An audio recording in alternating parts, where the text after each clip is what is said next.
Om Bhurabhuvah Svah Tatsavitursvarenyam Bhargo Devasya Dhimahi Dhiyo Yo Naha Prachodayat. Om Shanti Shanti Shanti.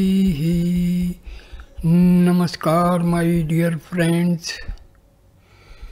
This is ninth video on the life and teachings of Swami Brahmananda, a direct disciple of Bhagwan Sri Ramakrishna Hansa.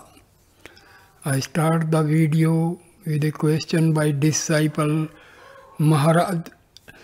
Swami Brahmananda was also called by the name Maharaj. So the disciple asking a question, Maharaj, how may one control the mind? Maharaj replies, through gradual practice, the mind has to be concentrated upon God.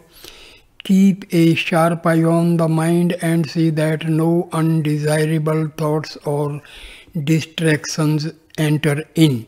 Whenever they try to crowd in, turn the mind towards God and pray earnestly. Through such practice, the mind is brought under control and becomes purified.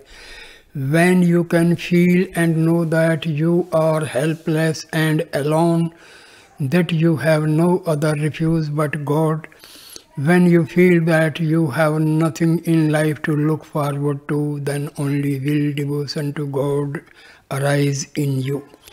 Practice japam unceasingly, practice it with every breath, practice it until it becomes your second nature. Then you will find yourself chanting the name of God as you fall asleep and again as you awaken. Know for certain that God can be reached, that has spiritual form can be seen, and that it is possible to talk to Him. Practice these spiritual disciplines, and as you practice, new visions will open up, wonderful, beautiful visions. You may see many aspects of God and many spiritual forms, or you may see an ocean of light or a steady flame. There is no end to this God unfoldment. This knowledge of infinite existence, infinite bliss, light, more light. Therefore, engage yourself in these practice with great earnestness, chant His name and dive deep. Learn to acquire love and sympathy towards all. Overlook the faults of others. If you cannot help an evil man to become good, of what use is your spiritual life? Learn patience. Anger is controlled through patience. Be patient, forbearing, and humble. Humility is a great aid in the building of character. Sri Ramakrishna used to say, he who can forbear lives. He who cannot is lost. Again he would say, water accumulates on low ground. When the ground is high, it runs off. In a humble man, sweetness of character and other good qualities develop naturally. Try to remember God constantly, even while you are working. In the beginning, it is little difficult, but through practice, it becomes easy. Never give up struggling. Too many rules and regulations for spiritual life are no good. The main thing is sincerity and earnestness. If these qualities are in your prayer, it will surely reach the Lord. Good God looks into the heart and not into the words of a man. People talk of enjoying this world, but what do they know of enjoyment? First become a god, then enjoy. Before that, all so-called enjoyments are the enjoyments of a brute. If your mind has become pure and you live with pure thoughts, no evil can touch you. Disciple asks a question, Maharaj, there is the song, I want to taste sugar but not to become sugar. Should that be the attitude of a devotee? Maharaj, I want to taste sugar but not become sugar is for the man who has not yet tasted sugar.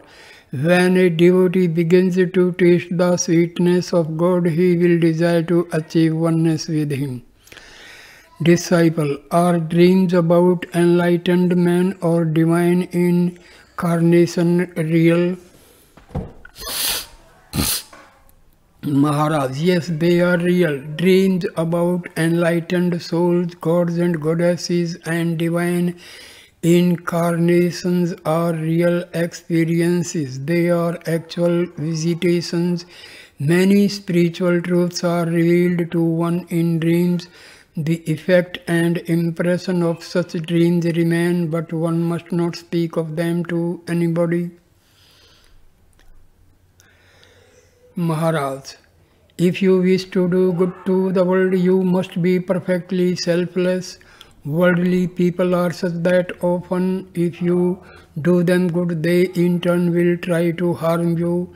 You have heard of the great soul Vidyasagar. He lived for the good of the world, and those who were benefited by him were the very ones who spoke ill of him and tried to harm him. If he learned that someone had spoken ill of him, he would say, have I done him any good that he does me this harm?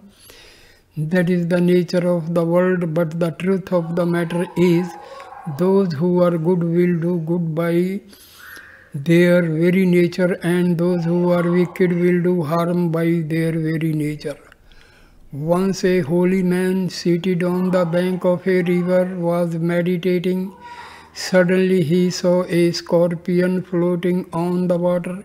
He took pity on it and with the palm of his hand scooped it out of the water, but as he did so the scorpion stung him. The holy man suffered great pain. A few moments later the scorpion again fell into the water. The holy man again helped it out. Again the scorpion stung him. This happened a third time.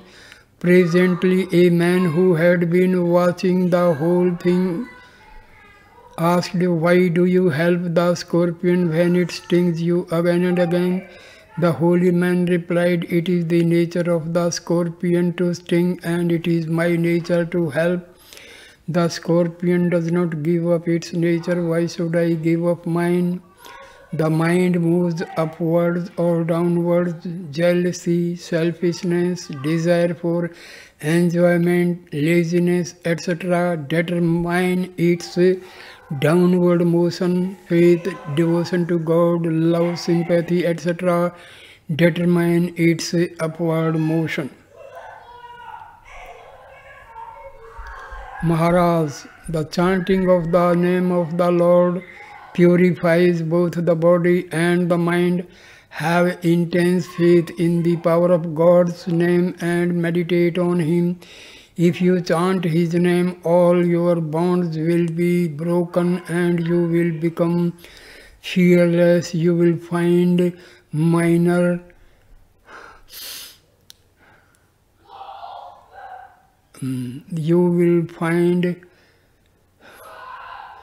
immortality. The one object of spiritual discipline is to know God, to obtain His grace. The mud of lust and gold that stains the mind must be washed away. Unless the heart is purified, God's grace is not revealed. Sri Ramakrishna used to say, so long as the needle is covered with mud, it is not attracted by the magnet. But when the mud has been washed away, the needle is naturally drawn towards the magnet. The mud of the mind is washed away if one thinks of the Lord and meditate on Him, and prays to him with a yearning heart. At once the magnet of God attracts the needle of man's mind to him, and the moment the mind becomes pure, divine grace begins to flow. Through this divine grace, God is revealed.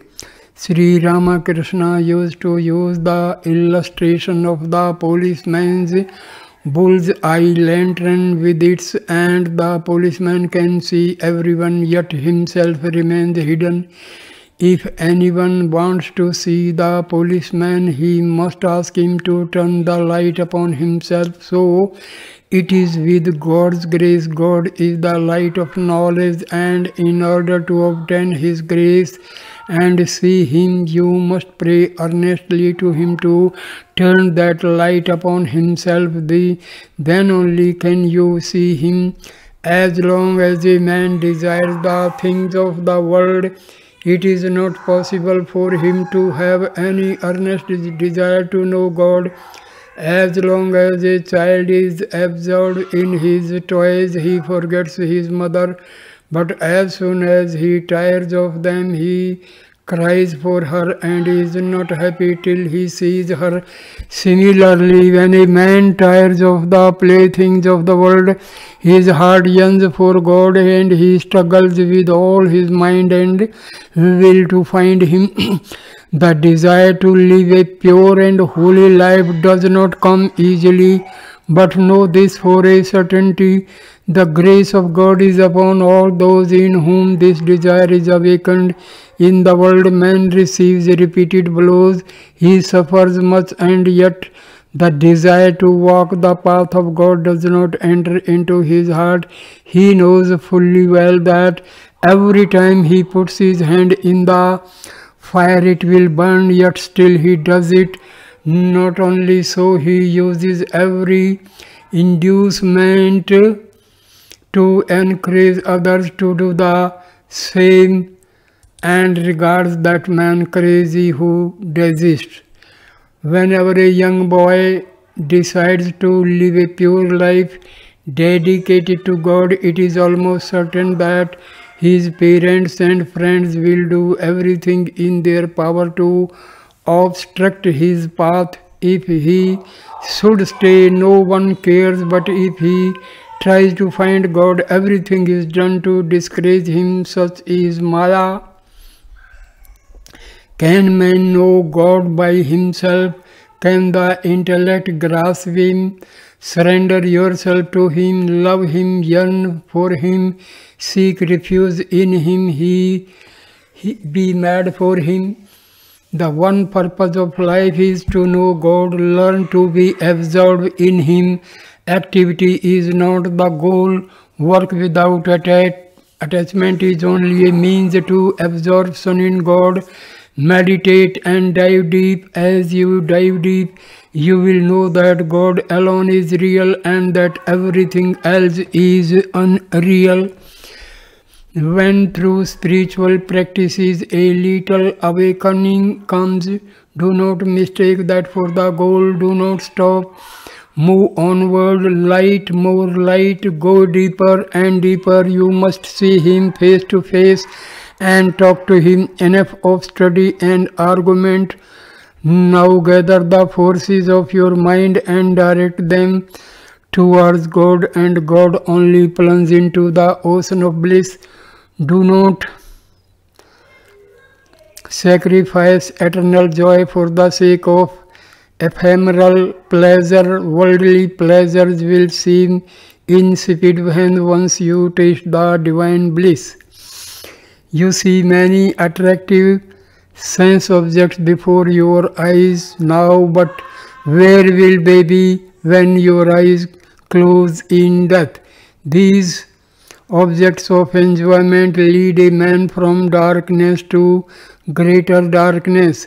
Which path will you take? The path that leads to darkness or the path that leads to light? Ah, my children, you have glimpsed that path of light. Do not turn back to the path of darkness. Sense attraction is strong indeed, and if you yield to it, it will create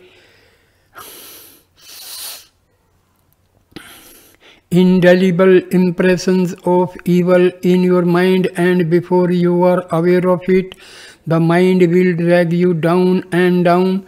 The only way to remain safe from sense objects is to give yourself up wholeheartedly to God. Be strong in the strength, and this very strength will free you from the net of Maya. He alone has known God's grace who has overcome this world. Maharaj.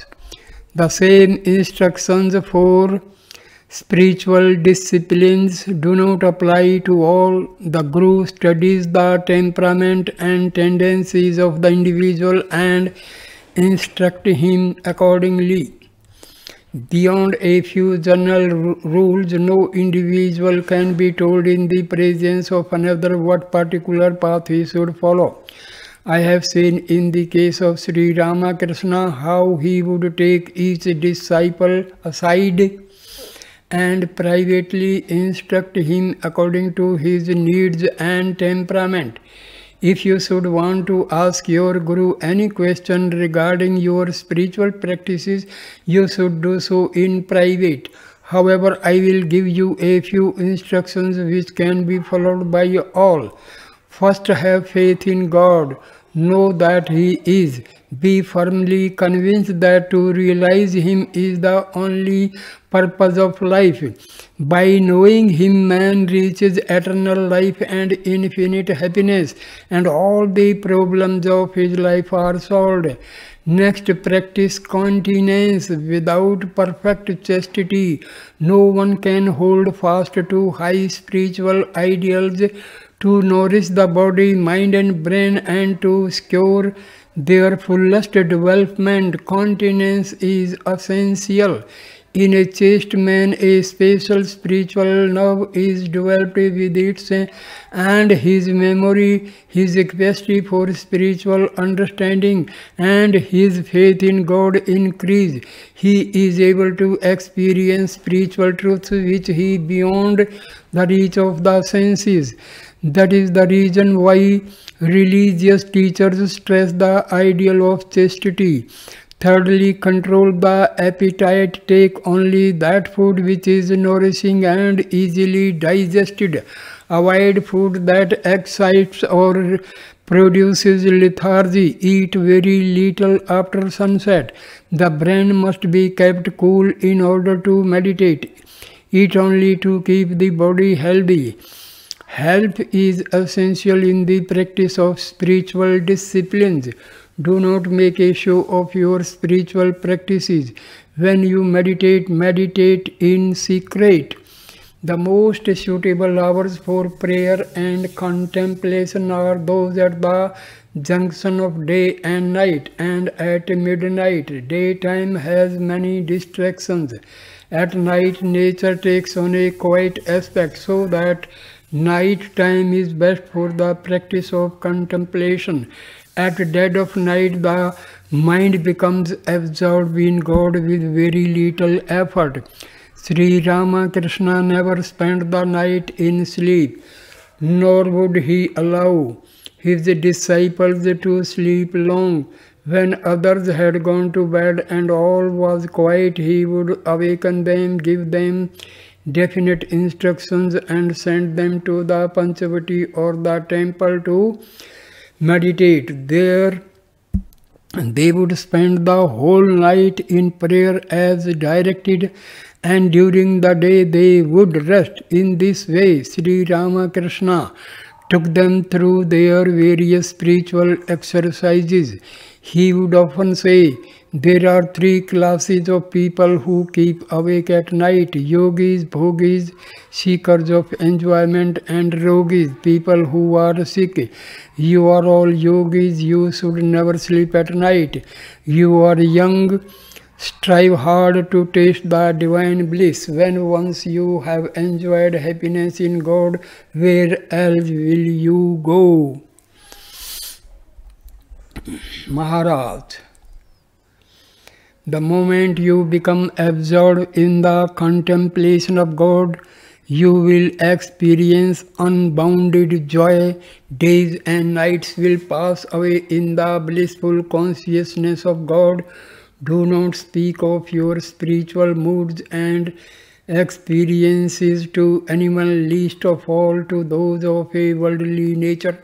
It may hinder your growth. However, if you exchange your experiences with one of a like mind whose temperament is in harmony with your own, you may be helped in your progress. Both of you are travelers along the same path. It may be that your companion has already walked your path and is already aware of its pitfalls. Benefited by his experiences, you may be able to avoid those dangers and difficulties.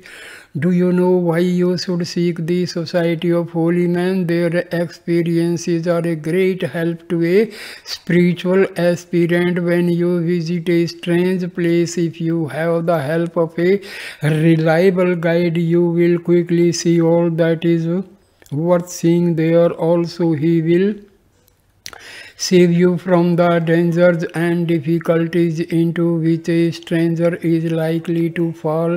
Similarly, from the company of advanced souls, you will gather many valuable hints and your efforts will be simplified.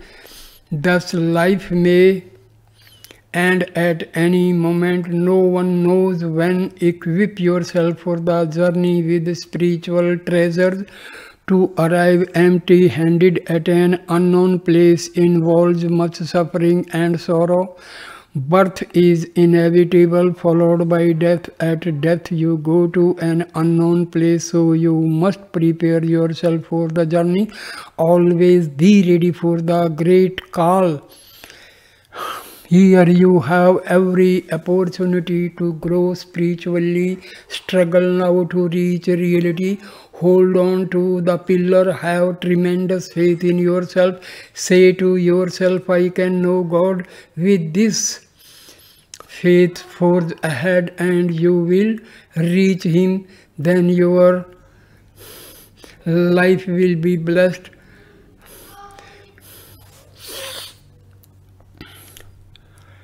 Yourself from the wheel of birth and death. Be eternal companion. Banish all fear and weakness. Never weaken your mind by thinking of past mistakes. Sin exists only in man's eye. In God's eye there is no sin. One glance of his and the sins of many births are wiped away. You have come to Sri Ramakrishna. Hold on to him. You will have nothing to fear. Make a regular routine for your spiritual practices. You must have certain fixed hours for meditation and study under all circumstances.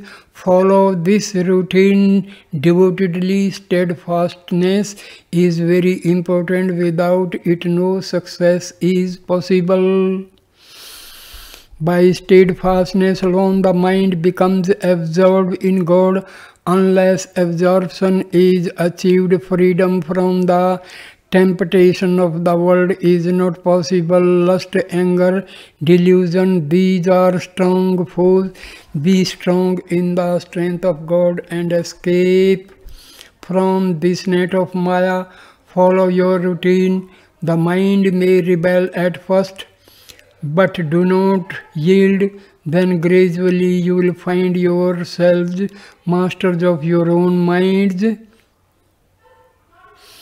When you have gained control over yourself and your minds have become naturally absorbed in God, then you need follow no rule or routine. Life, like a stream, is ebbing fast away. The day that is once gone can never be recalled. Make the best use of your time. If you leave it till the last moment, it will be too late then to cry, alas, alas. Maharaj, keep up a constant communion with God. then all the depravities of the mind will vanish. Set apart a room or some place for daily worship. Retire there every morning and evening. Perform japam and meditation and prayer regularly for as long as you can. The more you devote yourself to the contemplation of God, the more fruitful your life will become. The more attached you are to the vanities of the world, the more restless you will your mind become. I pray to the Almighty that by His endless grace He may lead you in the right path. Know this: without worshipping God you can never have peace of mind. Therefore, spend some time every day in the worship of God, in japam and meditation, and in singing God's glory. True devotion, faith, and knowledge are the results of long persistence in spiritual practices. Many people turn to agnosticism when, after a lukewarm attempt at spiritual practices, they cannot realize God or attain divine bliss. The reason is not far to seek. These people do not feel sincere attachment to God. Therefore, they find it difficult to persevere in their spiritual practices. The disciplines prove too arduous and undertaking for them. Without divine attachment and divine love, the mind becomes dry and restless. The more you suffer for God's sake, the more peaceful will you become at last. Persist cheerfully in your efforts and Sri Ramakrishna, then you will succeed against all odds. So plunge headlong into spiritual disciplines and persevere in them. Do not shirk them even at the risk of your life. It is hard indeed to kindle any thought of God within the human heart without the fire of renunciation. I am certain that the more a man possesses this fire within himself, the greater is the peace he enjoys. We saw a true and living representation of discrimination and renunciation in Sri Ramakrishna. As time passed, we learned to know him more and more. We read of discrimination and renunciation in the scriptures, but we saw them personified in him. You must not divulge the secret of your spiritual practices to everyone. There is nothing real outside, everything real is within. God should be imagined as vast and infinite. To gain an idea of the vastness within, one should look at the Himalayas or the ocean or the sky. True character cannot be formed unless a man becomes God-fearing, that is, unless he believes in God, in the life hereafter, and in other such principles. It is as impossible to conquer lust or control the mind by the mere study of books as it is to walk on air. So long as the Kundalini moves in a downward direction, the mind of man is filled with lustful thoughts, but as it rises, the mind also rises and then moves towards things spiritual. With the growth of tranquility, a man becomes eager to behold the vision of God. He then delights in singing His glory and meditating upon Him more and more. Like the Buddha, one should be bold. See what a mighty renunciation he had. To realize God, he gave up all his royal comforts without a thought. What a severe course of discipline he underwent. Then when, in spite of everything, he could not realize God, he took his bath in the sacred Niranjana, a rivulet at Buddhagaya, and sat down with thus resolve, let this body go, but until I have attained illumination I will not rise, and the illumination came. Maharaj, God is the wish-granting tree. Whatever a man asks of him, he grants, but such is the play of Maya. Man does not want to find the blissful ocean of God. Instead, he drowns himself in the quagmire of worldliness and thinks he is happy. Then, as he meets with the sufferings of the world, he feels that his life has been lived in vain. You are sitting under this wish-granting tree. Ask to become divine and you will become divine. Ask to become a brute and a brute you will become. In the domain of Maya there is both Vidya, that which leads a man to God, and Avidya, that which leads a man away from God. Vidya is spiritual discrimination and renunciation. By taking refuge in Vidya, you take refuge in God, while Avidya, which consists of lust, anger, greed, egotism, attachment and envy, drags a man down to the level of a brute. If you cultivate discrimination and renunciation, avidya will be destroyed. If you yield to avidya, God remains far away and suffering will be your lot. There are both vidya and avidya. Man has the power to choose the one or the other, and on the nature of his choice will depend his success or failure in life, and he will reap the fruits of his choosing. Why blame God for your sufferings? Man falls in love with pleasures of the moment, never stopping to discriminate, and the suffering which follows is of his own making. Put your hand into the fire and it will get burned.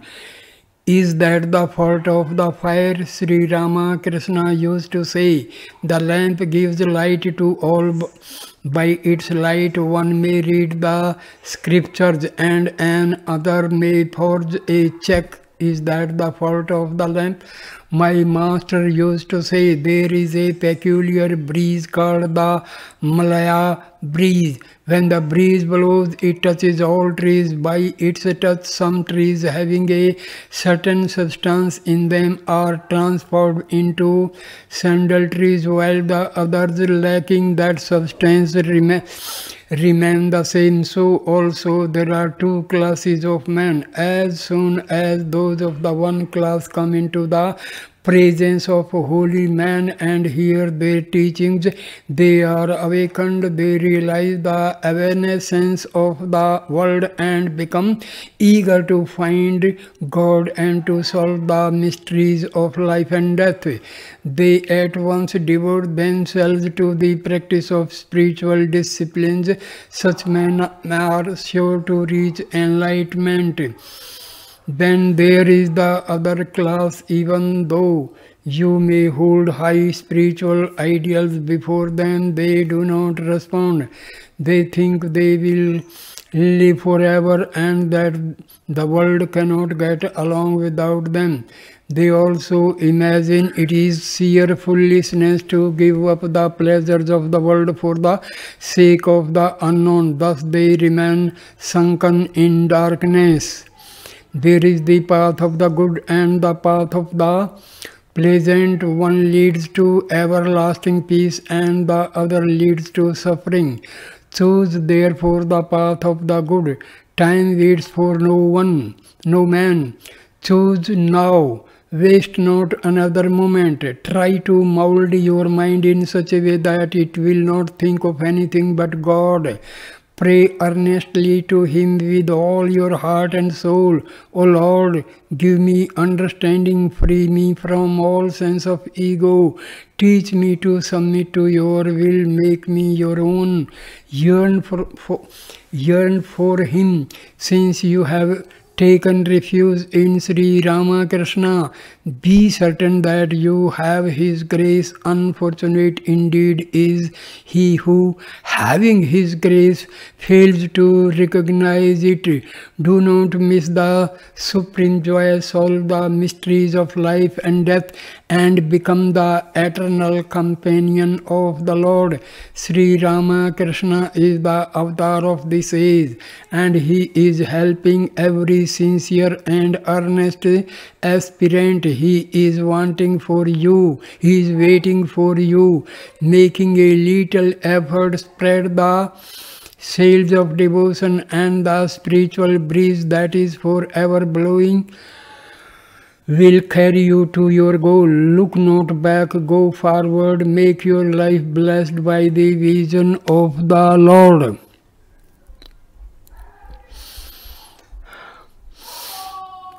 Teaching number 31. Maharaj, everyone is seeking happiness.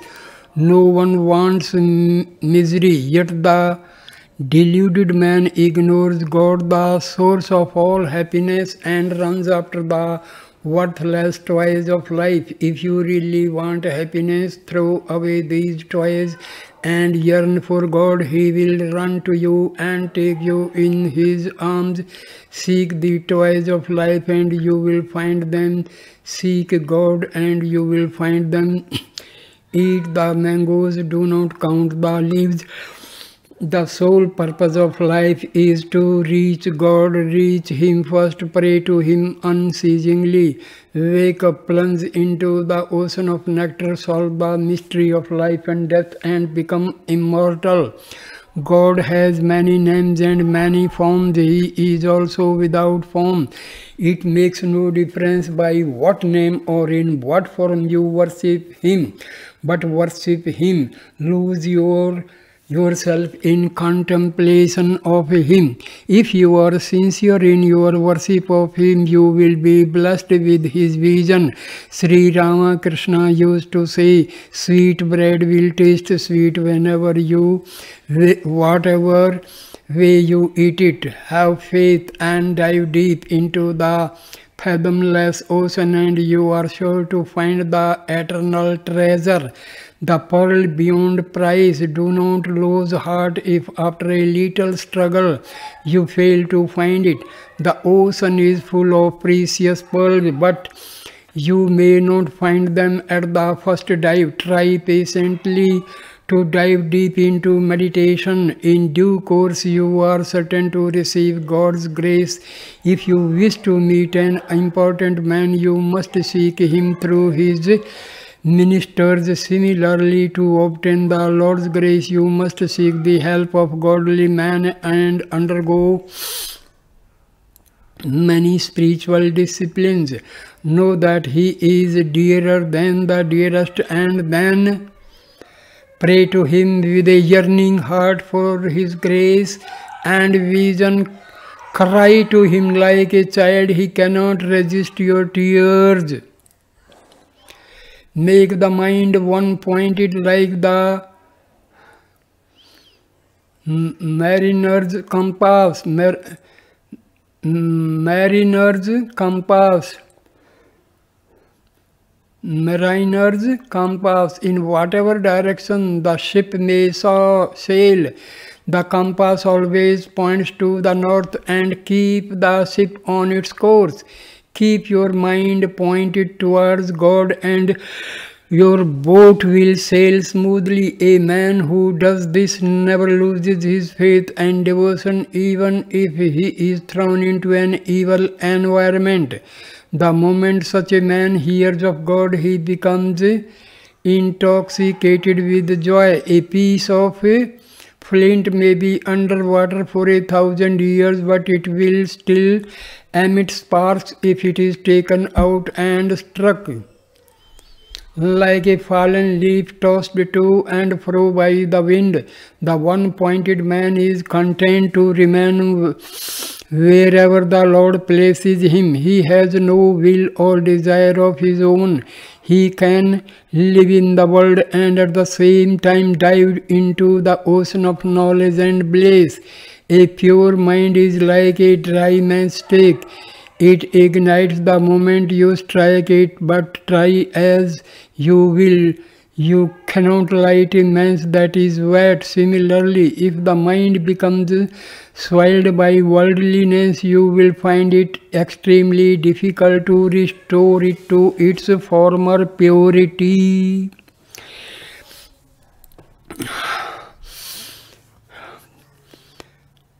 32. Disciple. Maharaj, in spite of all my efforts, my mind is still restless. How can I curb it? Maharaj replies, practice japam and meditation regularly. Do not miss even one day. The mind is like a spoiled child, always restless. Try repeatedly to steady it by fixing it on the chosen ideal, and at last you will become absorbed in him. If you continue your practice for 2 or 3 years, you will begin to feel an unspeakable joy and the mind will become steady. In the beginning, the practice of japam and meditation seems dry. It is like taking bitter medicine. You must forcefully pour the thought of God into your mind. Then as you persist, you will be flooded with joy. What a tremendous ordeal a student goes through in order to pass his examination. To realize God is a far easier task. Call on Him sincerely with a tranquil heart. Disciple. That is very encouraging, Maharaj, but at the times I feel that in spite of all my efforts, I am making no progress. It all seems so unreal. Despair takes hold of me. Maharaj, no, there is no cause for despair. The effect of meditation is inevitable. You are bound to get results if you practice japam with devotion or even without it, for devotion will follow. Continue your practice regularly for a little longer. You will find peace. One's health also improves if one meditates. Meditation in the primary stage is like waging a war with the mind. With effort, the restless mind has to be brought under control and placed at the feet of the Lord. But in the beginning, take care that you do not overtax your brain. Go slowly, then gradually intensify your effort. Through regular practice, the mind will become steady and meditation will be easier. You will no longer feel any strain even while sitting for long hours in contemplation. Just as after deep sleep a man feels refreshed in body and mind, so will you feel refreshed after meditation, and there will follow an intense experience of happiness. The body and mind are closely related. When the body is disturbed, the mind also becomes disturbed. Therefore, particular care must be given to the diet in order to keep the body healthy. Under no circumstances should an aspirant fill more than one half of his stomach with food. Meditation is not such an easy matter. When you have eaten too much, the mind becomes restless. Also, unless you keep lust, anger, greed, and such other passions under control, the mind will remain unsteady. How can you meditate with an unsteady mind? You must practice severe austerities, but by this I do not mean physical austerities or the torture of the body. Real austerity consists in the control of the passions. Passion must never be allowed to raise its head. But remember, religion is not for the eunuch, nor for the one who maims his body. Unless you meditate, you cannot control the mind, and unless the mind is controlled, you cannot meditate. But if you think, first let me control the mind and then I shall meditate, you will never succeed. You must steady your mind and meditate at the same time. As you sit down to meditate, think of the cravings of the mind as mere dreams. See them as unreal. They can never attach themselves to the mind. Feel that you are pure. In this way, purity will gradually fill your mind. As you continue in your meditation, you may experience a divine light, or you may hear the ringing of a bell or the sound of Om. Many such spiritual experiences may come, but pay no attention to them. They are of little value except to indicate that you are on the right path. If you wish to realize God, practice the spiritual disciplines with patience and perseverance. In due course, you will be enlightened. When the time comes, the Lord will reveal His grace to you. Sri Ramakrishna used to say, until the time is ripe, the mother bird does not break open the egg. Do not be impatient. Impatience avails nothing. Work and wait. This period of waiting is no doubt very wearisome. One moment you feel hope, then again despair. Joy is followed by sorrow, so the struggle continues for some time until God at long last is revealed. Disciple. Maharaj, how does devotion to God grows? Maharaj, keep the company of the holy, listen to their teachings and mold your life after their pattern. But without continence and the practice of meditation, you cannot grasp the spirit of the enlightened ones, nor can you understand the scriptures. Read the Gospel of Sri Ramakrishna and meditate on its teachings. The more you meditate on God, the better will be your understanding of holy books. To hear about knowledge of God is one thing, to live in God is another, but the knowledge acquired through realization is different from both. If you have the craving for fleshly enjoyments or the slightest desire for name and fame, you cannot reach God. As Nag Mahasaya used to say, it is like trying to row an anchored boat. He also used to say, it is easy to get name and fame, but holy is he who can renounce them. Blessed is he who finds association with an enlightened soul. Vain is the life of one does not struggle to realize God. Disciple. Maharaj, there are some who believe that merely keeping company with the holy is enough. One need not do anything more. Maharaj, no, not merely to keep the company of the holy is not enough. You must open your heart and ask them to solve your doubts.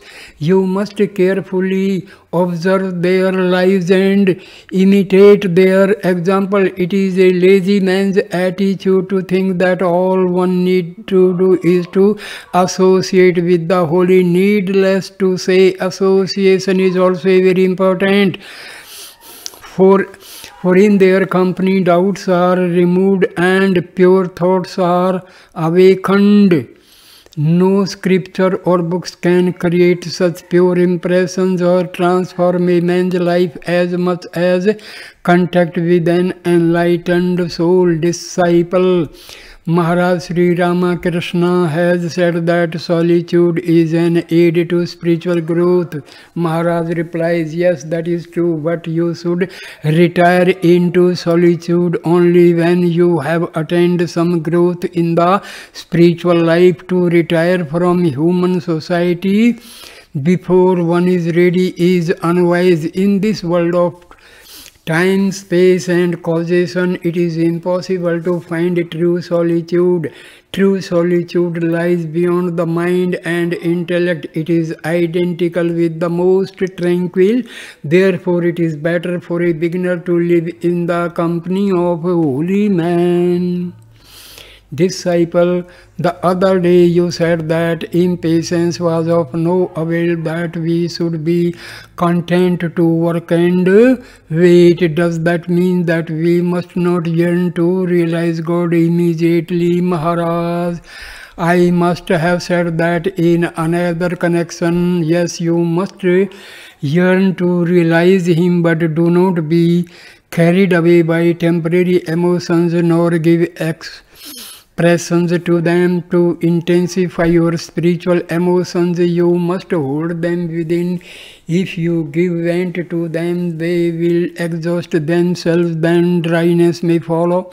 The man of true devotion yearns for God without becoming impatient. Even if he sees no light, he will not give up his devotion.